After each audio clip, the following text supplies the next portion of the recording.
హైదరాబాద్కి ఓఆర్ఆర్ అనేది మణిహారంలాగా ఉంటే ట్రిబుల్ ఆర్ అనేది మహాహారంలాగా కాబోతుంది. ఇలాంటి ట్రిబుల్ ఆర్కి అతి దగ్గరలో వచ్చే ప్రాజెక్ట్స్లో మాత్రం ఖచ్చితంగా ప్లాట్స్ కొనడం మిస్ కావద్దు. ఎందుకంటే ఇక్కడ స్పాన్ ఆఫ్ 3 to 4 yearsలో మనం పెట్టిన పెట్టుబడి డబుల్ కాబోతుంది. దీని జగమెరిగిన సత్యం. కానీ మనం ఏం చేస్తున్నాము, హైదరాబాద్కి దూరంగా ఉన్నాయని చెప్పేసి కొనడం అనేది ఆలోచిస్తున్నాము. ఎప్పుడు పెట్టుబడి పెట్టాలి, ఇది సరైన సమయమా కాదా అని ఆలోచిస్తున్నాము. కానీ హైదరాబాద్లో పెట్టుబడి అనేది నౌ ఆర్ నెవర్, ఇప్పుడు కాకపోతే మరి ఎప్పుడు కాదు. పూర్తి వివరాలకు సంప్రదించండి. ఓం మహాగణాధిపతయే నమః. ఓం గురుభ్యో నమః. ఓం శ్రీమాత్రే నమః. పరమేశ్వర స్వరూపమైనటువంటి జ్యోతిష, వాస్తు మరియు ఇతర అనేకమైనటువంటి శాస్త్రములను మనకు అందించినటువంటి మహర్షులకి నమస్కారం. హయగ్రీవ హయగ్రీవ హయగ్రీవేతి యో వధేత్తస్య నిస్సరతే వాణి జన్హుకన్యా ప్రవాహవత్. అరుణాం కరుణాతరంగితాక్షీం ధృతపాశాంకుశపుష్పబాణచాపాం అనిమాదిభిరావృతాం మయూకైః అహమిత్యేవ విభావయే భవానీం. శ్రీమాత్రే నమః. ప్రేక్షకులకి లలితాంబిక అమ్మవారి యొక్క అనుగ్రహం పరిపూర్ణంగా కలగాలని మనస్ఫూర్తిగా కోరుకుంటూ మనం ఈరోజు చెప్పుకోబోయేటువంటి టాపిక్ ఏమిటంటే, ఈ విశ్వాన్ని మొత్తం తన శక్తితో నడిపిస్తున్నటువంటి ఆ యొక్క అమ్మవారి నవరాత్రులు రాబోతున్నాయి. కాబట్టి మనకి ఈ నవరాత్రుల్లో చూడండి, చాలామంది అనేకమైనటువంటి బాధలు పడుతూ ఉన్నారు. ఉద్యోగం లేకనో, అనారోగ్యంతోనో, వివాహం అవ్వకనో, ఎంతో టాలెంట్ ఉండి కూడా పైకి రాలేకనో చూస్తూ ఉంటాం మనం. చాలామంది ఇళ్లలో ఎంతో టాలెంట్ ఉంటుంది, అంత టాలెంట్ ఉండి కూడా ఎందుకు పైకి రాలేకపోతున్నాడు ఆ వ్యక్తి, ఎందుకు ఎదగలేకపోతున్నాడు అని బాధేస్తూ ఉంటుంది. తల్లిదండ్రులకు కానీ, చూసే ఇంట్లో వాళ్ళకి కానీ, ఆ అబ్బాయికి అమ్మాయికి కావచ్చు. అందంగా ఉన్న పెళ్ళి అవ్వదు. ఎందుకు కారణాలు ఏమిటి అంటే, దీనికి మనకి శాస్త్రాలు చెప్పినటువంటిది ఏంటంటే, 1 పుణ్యం ఉండాలి, 2 పితృదేవతానుగ్రహం ఉండాలి, దేవతానుగ్రహం ఉండాలని చెప్పుకుంటూ ఉంటారు. మన పితృదేవతల గురించి మనం ఆల్రెడీ చెప్పుకున్నాం. మనం ఈరోజు చెప్పుకోబోయే టాపిక్ ఏమిటి అంటే, ఏ లగ్నం వారు లేదా ఏ రాశి వారు, లగ్నం తెలిస్తే లగ్నం నుంచి, లగ్నం తెలియని వారు రాశి నుంచి చూసుకోండి.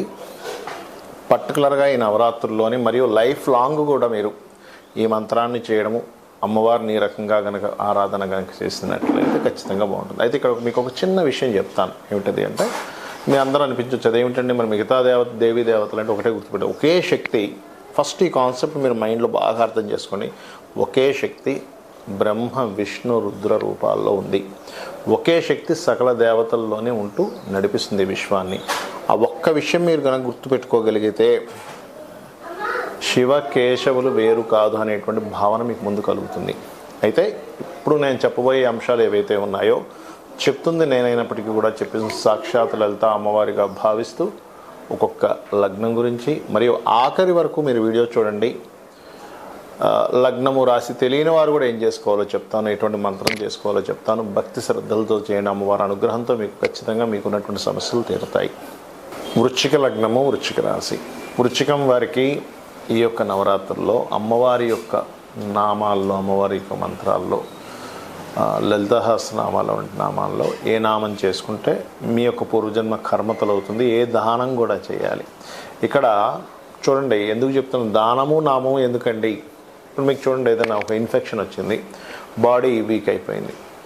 డాక్టర్ గారు ఏం చేస్తారు, ఇదిగో ఈ ట్యాబ్లెట్లు వేసుకో, ఇది నీకు ఇన్ఫెక్షన్ తీస్తుంది.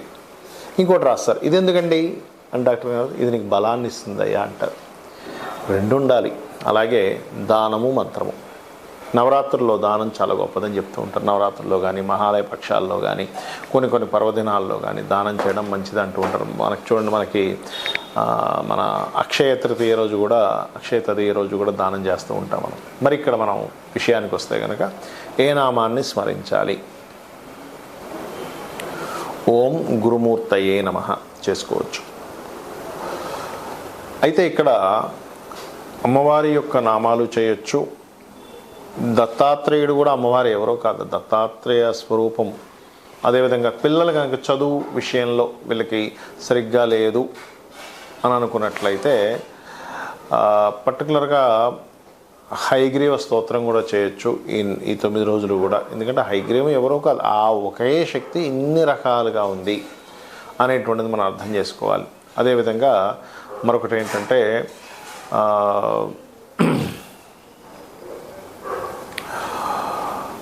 ఈ యొక్క నామము ఏదైతే ఉంటుందో కనీసం 40 నిమిషాలు, కనీసం గంట సేపు చేయండి రోజు, ఉదయం సాయంత్రం. 3 పూట్లు చేస్తే ఇంకా అద్భుతం. బట్ కనీసం 2 సార్లు అయినా చేయండి. పొద్దునే వెళ్ళిపోతాను సార్, నేను 5 o'clock వెళ్ళిపోతాను ఆఫీస్కి, చాలా లాంగ్ వెళ్తాను, లేదా అది ఇది ఉంటే కనుక కనీసం నైట్ అయినా చేయండి. బట్ 2 times చేయడం చాలా మంచిది. అలాగే మరొకటి ఏంటంటే దానం ఏమి ఇవ్వాలి?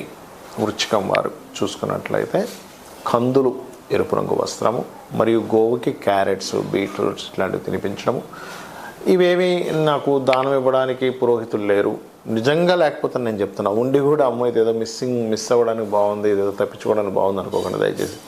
దానం ఇవ్వడానికి ఎక్కడ మీకు పురోహితులు దొరకట్లేదు, గోవు కూడా లేదు అన్నప్పుడు కుంకుమ, స్వచ్ఛమైనటువంటి కుంకుమని మీకు దగ్గరలో అమ్మవారి ఆలయంలో ఉన్నట్లయితే అమ్మవారి కోసము అక్కడ వాళ్ళు వాడుకుంటారు, వాటి కోసమని కుంకుమని దానంగా ఇవ్వండి. ఎంతైనా ఇవ్వచ్చు, ఇంత చిన్న ప్యాకెట్ ఇవ్వచ్చు, మీ స్తోమతను బట్టి ఉంటుంది. బట్ ప్యూర్ ఇవ్వండి. ఎప్పుడు కూడా ఏదైనా దానం చేసేటప్పుడు మనం చాలా ప్యూర్ ఐటమ్స్ ఇవ్వాలి. లేదా ఎర్ర చీర, ఏమంటే రోజు 9 రోజులు ఇవ్వాలా అలా ఏం లేదు, ఒకరోజు ఇచ్చినా సరిపోతుంది. ఎర్ర చీర, చక్కటి చీర అమ్మవారికి ఇవ్వండి.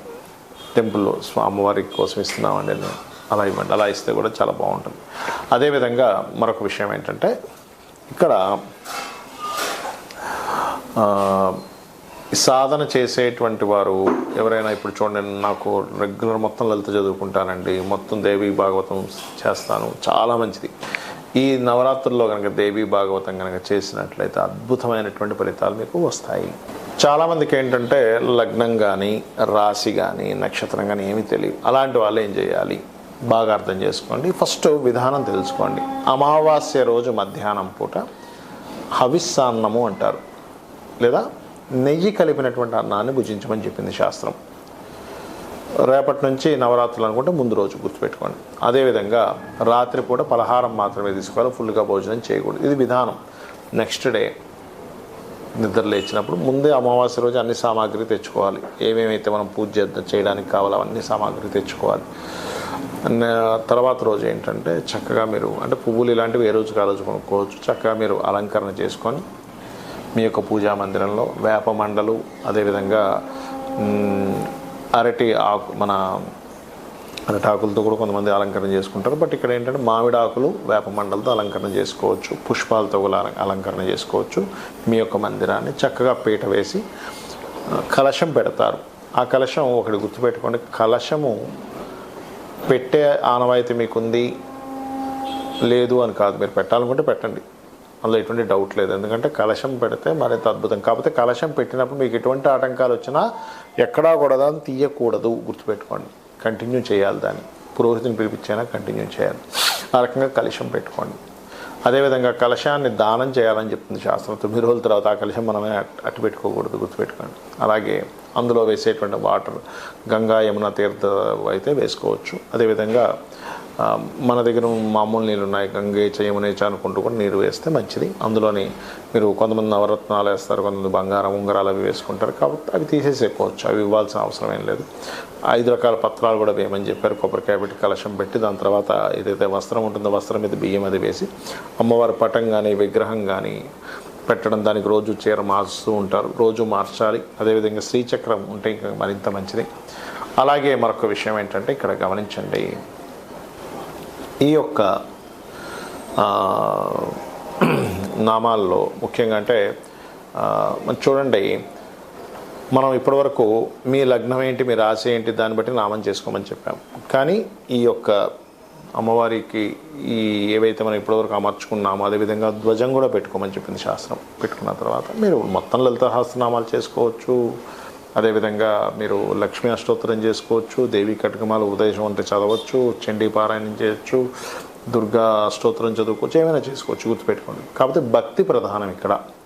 అంటే ఏమిటి, ఏదో చేయాలి, అబ్బా ఇంట్లో వాళ్ళు పోరుపడలేకపోతున్నానో, చేయకపోతే ఏదో నాకు ప్రమాదం జరుగుతుందేమో అని భయంతోనో చేయకండి, భక్తితో చేయండి. ఒక చిన్నపిల్లవాడు ఉన్నాడు, మీకు ఒక అబ్బాయి అమ్మాయి ఉంది, ప్రేమతో చేస్తాం అబ్బాయికి అమ్మాయికి. ఏంటి, నా పిల్లవాడు, వీడికి పొద్దునే టిఫిన్ తినిపించాలి, స్నానం చేయించాలి, మంచి మంచి బట్టలు వేయాలి, కొత్త డ్రెస్ కనిపిస్తే మా పిల్లాడికి బాగుంటుంది. ఎట్లా చేస్తాం? అలా భగవంతుడికి చేయండి. అలా చేస్తూ మరొక విషయం ఏంటంటే ఇక్కడ పలానా ప్రాబ్లం బట్టి కూడా నామం చేసుకోవచ్చు. అంటే అలాగా రక్షణ కావాలనుకుంటున్నాం, శ్రీమాత్రే నమః. ఏమి దిక్కుతోచట్లేదు, శ్రీమాత్రే నమః చేసుకోవచ్చు. లేదు ఏదో ఫియర్ ఉంది, నాకు ధైర్యం పెరగాలి, ఓం కనకాంగద కేయూరు కమనీయ భుజాన్వితాయ నమః. పిల్లలు చదవట్లేదు, ఒక మంత్రం చేసుకోవాలనుకుంటున్నారు మేము, ఓం శుద్ధ విద్యాంకురాకార ద్విచపంక్తి ద్వయోజ్వలాయ నమః. ఉద్యోగం రావాలి, ఓం శ్రీమాత శ్రీ మహారాజ్ని శ్రీమత్ సింహాసనేశ్వరి నమః చేసుకోవచ్చు. లేదా ఓం మాణిక్య మకుటాకార జానుద్వై విరాజితాయ నమః చేయవచ్చు. కాకపోతే గంట సేపు చేయండి నా మాట విని. అదేవిధంగా మనసు బాలేదు, ఓం మనస్విని నమః. లేదు పనులు సగంలో ఉండి ఆగిపోతున్నాయి, ఓం అష్టమీ చంద్ర విభ్రాజ అలికస్థల శోభితాయే నమః. లేదంటే హెల్త్ ఇష్యూస్ బాగా ఉన్నాయి, అలాంటి వారు చేయవలసింది ఏంటంటే ఓం సర్వవ్యాధి ప్రశమని సర్వమృత్యు నివారిణి అగ్రగణ్య అచింత్య రూప కలికల్మషనాశినే నమః. అదేవిధంగా వివాహం అవ్వట్లేదు, ఓం కామేశబద్ధ మాంగళ్య సూత్రశోభిత కందరాయే నమః. వివాహం అయిందండి కానీ మా ఇద్దరి మధ్య సఖ్యత లేదు, ఓం శివకామేశ్వరంకస్త శివా స్వాధీన వల్లభాయే నమః చేసుకోండి. ఇలా ఒక్క నామం కదా, మనం లలిత సహస్రనామాల్లో ప్రతి నామానికి అర్థాన్ని దానివల్ల వచ్చేటువంటి ఫలితాలు మనం చెప్పాం. కాబట్టి ఇలా చేసుకోండి. అప్పులు ఎక్కువగా ఉన్నాయనుకుంటే ఓం అపర్ణాయే నమః అని నామం చేసుకోండి. సంపదలు కావాలి అనుకుంటే ఓం సంపత్కరీ సమారూఢ సింధుర వ్రజ సేవితాయే నమః అని నామస్మరణ చేయండి. భక్తిగా ఈ 9 రోజులు మీరు చేసుకోండి. ఇంకొకటి ఏంటంటే దేశీవాలి గోవు పెట్టండి. జెర్సీ ఆవుకు ఒక జంతు ప్రేమికుడిగా పెట్టుకోండి, తప్పులేదు. కానీ మీకు దోషం పోవాలంటే దేశీవాలి గోవుకు తినిపించండి. కొంచెమే పెట్టండి, ఎక్కువ పెట్టాల్సిన అవసరం ఏం లేదు. ఎక్కువ తినేసింది ఆల్రెడీ తినలేకపోతుందా అట్లా ఇంకొకకండి, అక్కడ పెట్టేసి వెళ్తే తర్వాత అయినా తింటుంది అది. అలాగే మరొక విషయం ఏంటంటే ఇల్లు శుభ్రంగా ఉండేలా చూసుకోండి. దీక్ష తీసుకుంటున్నాను 9 రోజులు అనుకునేవారు చాప వేసుకొని కిందన పడుకోండి.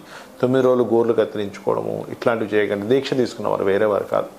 ఇవి చేయండి, 9 రోజులు ఆరాధించండి. మీకు ఖచ్చితంగా అమ్మవారి అనుగ్రహంతో మీ పూర్వజన్మ కర్మ తొలగిపోయి పుణ్యము సంపాదించుకొని మీరు ఇక్కడి నుంచైనా బాగుండాలని మనస్ఫూర్తి కోరుకుంటూ శ్రీమాత్రే నమః.